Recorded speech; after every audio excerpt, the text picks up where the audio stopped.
गजपति जिला बीजेपी पक्षरु पराक्रम शोभायात्रा।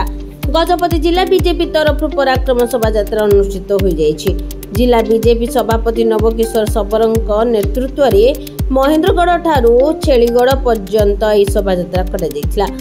ऑपरेशन सिंदूर रे भारतर प्रधानमंत्री दृढ़ निष्पत्ति व भारतर तीन सेना पराकाष्ठ व वीरत्व जोगु ऑपरेशन सिंदूर सफल होइथिला। सेमानंकु ससम्मान व मनोबल बढ़ाइबा उद्देश्य रे पराक्रम शोभायात्रा करा जाइथिला।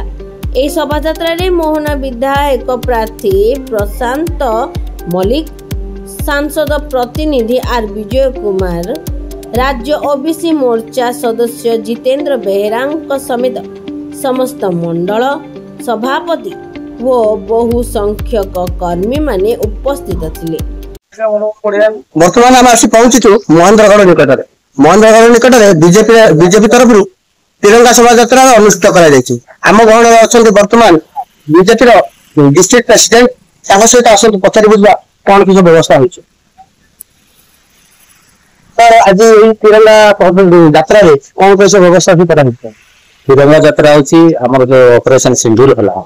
सेना तीन सेना मुख्य जो मान कि व्यक्ति मानकर ध्वंस कले पाकिस्तान बॉर्डर पशि तार परिप्रेक्षी सेना सैनिक मान मनोबल वृद्धि करने रैली आयोजन करा भारत वर्ष में सब ओडिशा आम जिले भी आज जिला आम आज ये मोहना निर्वाचन मंडल महेंद्रगढ़ कार्यक्रम वर्तमान आम आसतु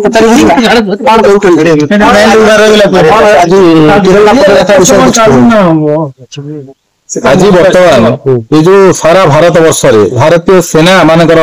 जो कड़ा जवाब देले आतंकवादी मान को एवं आतंकवाद विरोध में जो ऑपरेशन सिंदूर जो सफलतार सहित जो कले से आम सब गर्वित एवं सेनार मनोबल बढ़ावा सहित आतंकवादी मान आगामी दिन में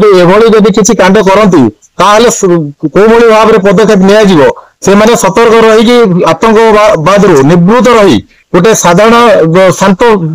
शिष्ट जीवन बितेबे यही आशा रखिकिना आज तिरंगा यात्रा करा सेनार मनोबल सहित आमर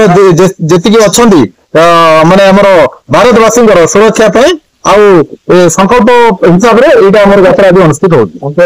जहाँ देखते बर्तमान तिरंगा शोभायात्रा कारण हूँ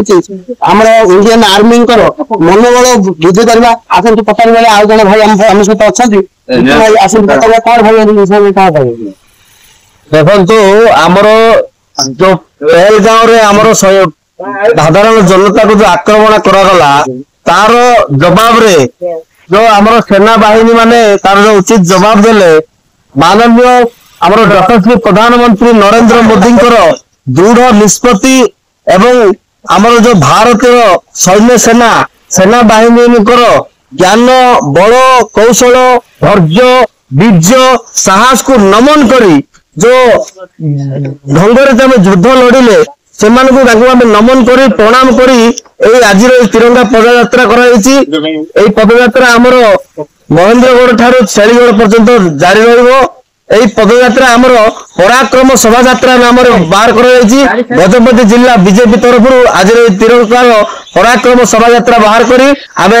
महेंद्रगढ़ ठारू छेलीगढ़ पर्यंत आम आज तिरंगा पताका धरी भारत माता जय गान कर शोभायात्रा में बाहर एवं आमर सैन्य बाहिनी को भारतर सैन्य बाहिनी को आज आम प्रणाम करुँ नमन कर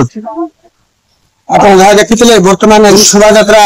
अनुष्ठित Mahendragarh Mahendragarh Soni Behera report yes news.